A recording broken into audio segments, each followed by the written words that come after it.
All right, and lastly, we're going to talk about vocal microphones.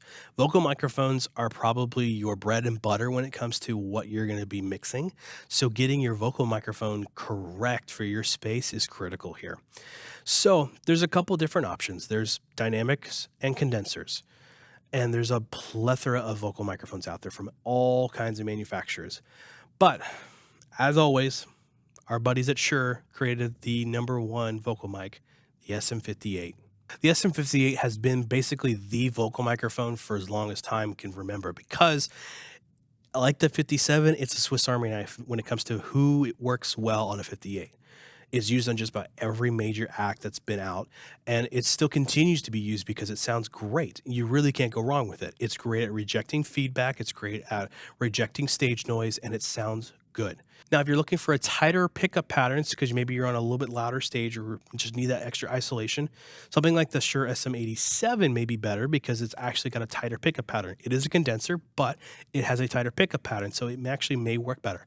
Also, because it's a condenser, it does sound a little bit different than the 58 in that it's got a little bit different characteristics to how it responds to a vocal. So try that one out. Maybe see if that one works. I know that the 87 for me tends to work better on some vocalists versus others. So you need to give it a go and try it, experiment with that microphone on different vocalists to see who it works well with. Sennheiser has their line of microphones. They have the 35, the 45, and the 65, which are different styles of condenser and dynamic and different pickup patterns.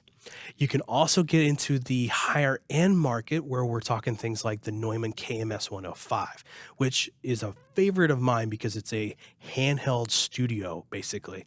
It is a condenser microphone in your hand and it captures vocals beautifully.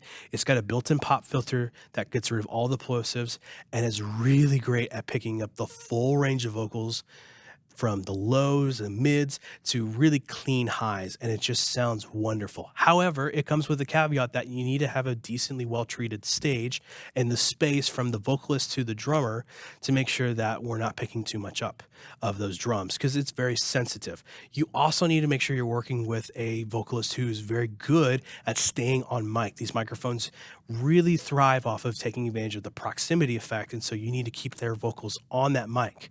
Otherwise, they're going to be chasing themselves all the time and you'll be chasing them. All right, so in the next video, we're going to talk about vocal mic technique. And the reason is because while we can put microphones on stands for everything else, vocalists still have that freedom of moving their head around, and sometimes they'll even take the microphone off the stand.